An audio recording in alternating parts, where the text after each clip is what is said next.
সকলোকৈ নমস্কাৰ। মই আজি এষাৰ কথা ক'ব বিচাৰিছোঁ।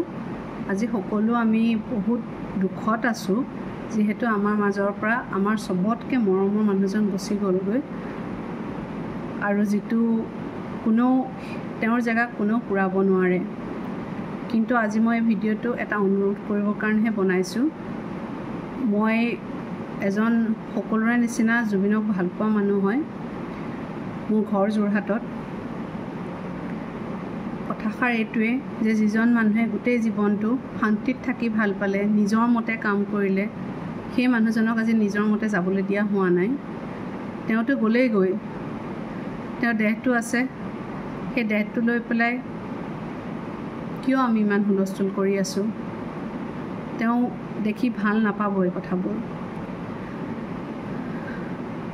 আৰু লগতে যিজন মানুহে স্পষ্টকৈ সদায় কয়, মই দুখীয়াক ভাল পাওঁ, দুখীয়াৰ কাৰণে কৰোঁ, মানুহক সহায় কৰে, দুখীয়া মানুহখিনিক সহায় কৰে, যাক পাৰে চিকিৎসালয়ত লৈ যায়।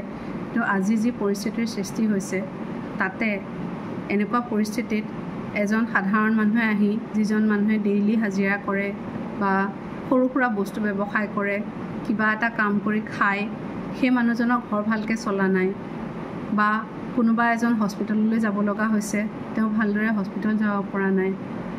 আৰু সেই মানুহঘৰৰ কথা ভাবক, যোনে সেই ল'ৰাজন হেৰুৱাইছে। আমাৰ হয় জুবিন দা, কিন্তু তেওঁৰ আপোন হয়। এতিয়া আপোনালোকৰ ঘৰৰ যদি আপোন কোনোবা এজন ঢুকালেহেঁতেন, তেওঁক এনেকৈ ৰাখি থোৱাটো আৰু কিমান দিন? আমি কিয় বিচাৰিছোঁ তেওঁক? আমি যোৰহাটবাসীয়ে বিচাৰিছোঁ। মই যোৰহতীয়া হয়, মই ভাল পাওঁ তেওঁক, সৰুৰে পৰা তেওঁ গান শুনি ডাঙৰ হোৱা। আৰু তেওঁৰ বাহিৰে কিজানি মই কাৰো গান শুনাও নাই, মই ইমান নাজানো বিশেষ গায়কসকলৰ কথা। মই তেওঁৰ গান শুনি বহুত ভাল পাওঁ।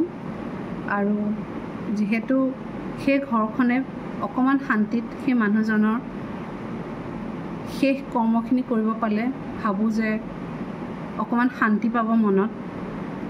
গতিকে সেই ঘৰখনৰ কথা ভাবি আমি কিছুমান বাদ দিব লাগে। আৰু লগতে সেই দুখীয়া মানুহখিনিৰ কথা ভাবি, বা যিখিনিয়ে ডেইলি হাজিৰা কৰি বা সৰু সুৰা কাম কৰি এখন দোকান খুলি ঘৰ এখন চলায়, সেই মানুহখিনিৰ কি অৱস্থা হৈছে। আৰু জুবিন দাই হয়তো তেনেকুৱা কেতিয়াও নিবিচাৰিলে হয়, মই যিমান দূৰ ভাবোঁ। আৰু তেনেকুৱা বহুত মানুহ আছে, যাৰ কিছুমান কৰ্মক্ষেত্ৰত কাম ৰখি গৈছে, অফিচ বন্ধ হৈ গৈছে। তেওঁলোকৰ যেনে সেই কামটো হৈ যোৱা হ'লে তেওঁলোক অলপ সকাহ পালেহেঁতেন। সেইখিনি মানুহৰ মনত যাতে জুবিন দাৰ প্ৰতি বেয়া ভাৱ এটা নোসোমায়, সেইটো কাৰণে আমি সকলোৱে চব বাদ দি, সকলো আমাৰ ক্ষোভ বাদ দি, আৰু আমি যদি সেই ক্ষোভখিনি বাদ দিব পাৰোঁ, তেতিয়াহে আমি সেই তদন্তখিনিৰ কাৰণে আমি আগবাঢ়িব পাৰিম। আৰু ময়ো বিচাৰোঁ, মই নাভাবোঁ যে এই মৃত্যু সহজ হয় জুবিন দাৰ। এইখিনিৰ কাৰণে প্ৰশাসনে সঠিক তদন্ত কৰিব লাগে, ভিতৰলৈকে গৈ। গতিকে আমি যদি তেওঁৰ কৰ্মখিনি সোনকালে হৈ যাবলৈ দিওঁ, তেতিয়াহে তেওঁ আগৰ কামখিনি কৰিব পাৰিব বুলি মই ভাবোঁ। গতিকে সেই ঘৰখনৰ কথা ভাবি আৰু আমাৰ মৰমৰ জুবিন দাৰ কথা ভাবি আমি এই সকলো ধৰণৰ যি উদণ্ড পৰিস্থিতিৰ সৃষ্টি হৈছে, মানুহে পথৰুদ্ধ কৰিছে, আজি কাৰোবাৰ অহা যোৱাত বিঘিনি ঘটিছে, কোনোবা এজনৰ ঘৰখন চলা নাই, সেইখিনি আমি জুবিন দাৰ ওপৰত যাতে নিদিওঁ, আৰু মৰমৰ জুবিন দাক সদায় মৰমতেই ৰাখিব পাৰোঁ, আৰু তেওঁৰ প্ৰতি সদায় মানুহৰ মন থাকক।